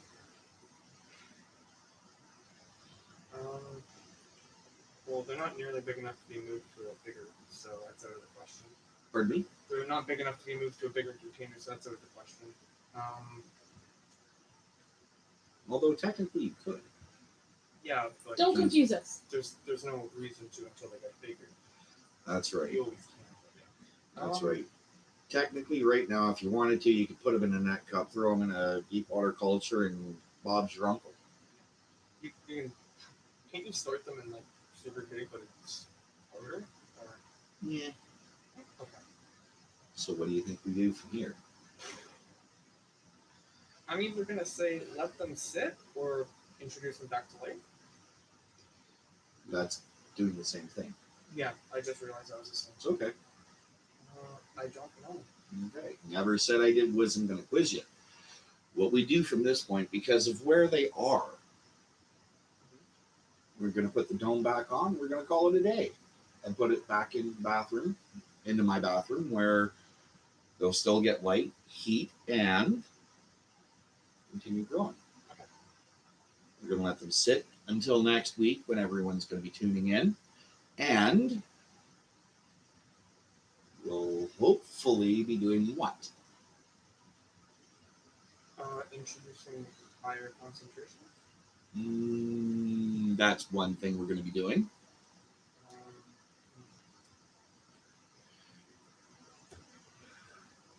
We're going to be letting them sit and see how big the roots get. Oh, so then you check the roots after. You keep an eye on the roots. You keep an eye on the stalks. At this point, you would probably want to have your light anywhere between 16 to 24 inches away at minimum. How much light on and off is it? 12, 12? No. What is it right now? Right now, the light cycle that you want to have them on is 16 and 8. Or 18 and 6, something like that. No, 8 off, 16 on. Yeah, 16. 8. Isn't that also the same light cycle for when they're trying to get the buds to bloom? No. Because I thought we're not going to get there yet. Oh, I was just asking a question because I thought when they just grow, it's 12 on, 12 off. Nope. Okay. No, that is a different type of growing. Okay. That is literally going. Yeah, we have a 24-hour clock, or I have a 24-hour Perfect. clock, and I've seen it before, so I understand. Perfect. That's what you want. Yeah. Okay. Reason why is because at this stage, this is the beginning of the vegetative stage. Okay? Because they've already germinated, they're growing, they're turning into vegetating plants. They haven't hit their growth spurt yet. Yeah. When you're growing, you will end up having more than one growth spurt at a time. Like they'll happen at different times? Is that what you mean? Well, we're going to be controlling that. Oh. Okay? But before we even end up getting into the bloom cycle, let's stick with the vegetative cycle because that's where all of your work is going to happen. Okay? So is the vegetation stage significantly more difficult than the seedling stage? Actually, no, they're pretty much the same. They can both be just as difficult. Out of the 3 stages, which one's The most detrimental? Yeah. This one. vegetation? No, Oh, seedling. seedling. Okay. Your seedling stage is always going to be your most detrimental because much like people, depending on how you raise your plant will determine how it's going to grow. Okay. So much like parents are with their kids, depending on how they raise their kids will depend on how they turn into adults. Makes sense. Okay? So right now, this is baby. Yeah. Okay, vegetative is child. Once you switch over to bloom, Like late teens or teens? Adolescence. Adolescent? it's your teen, your puberty section, where everybody starts to, grow certain things, and then we end up getting to those certain things. Then I'll be able to show you, the peanut gallery, and everybody else what you're looking for. Okay? That's what we looked at before. Yeah. That's right. So right now, we just want to leave them. Okay. I was also waiting for someone to figure out that the last 2 hours I've been teaching you guys, the plants have actually started going towards that light. They have. Huh. That's cool. So the leaves are kind of going like this now. Yeah. The long ones. Mm-hmm. Oh. Cool. Pretty cool, eh? Yeah. I didn't even notice. Things you notice, eh? Yeah. So once you start noticing that, that's when you turn your plants. Okay. So would you just turn the whole tray or each one individually? Well, the whole damn tray. Okay. Just turn the whole tray. There's no sense in going in Just turn it individually and 180. turning them in, turning it, a quarter of the way and all the rest of it. Just take the whole thing, switch it around. 180. Just do a complete 180. So from there, we put the dome on. Yep. Call it good. All of it.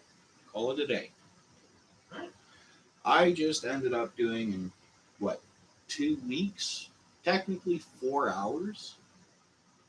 What I was learning in university, that took 3 months. Pretty cool. That is a quarter of it, like half a semester, that has been condensed into 4 hours by taking out all the crap you don't really need to worry about. Yeah. Okay. And we're just focusing on one stage of it. All right. That concludes today's class.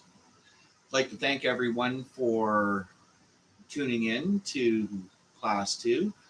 We'll see you guys next week. And as always, this is Papa Bear saying, take care of each other. Have a good day.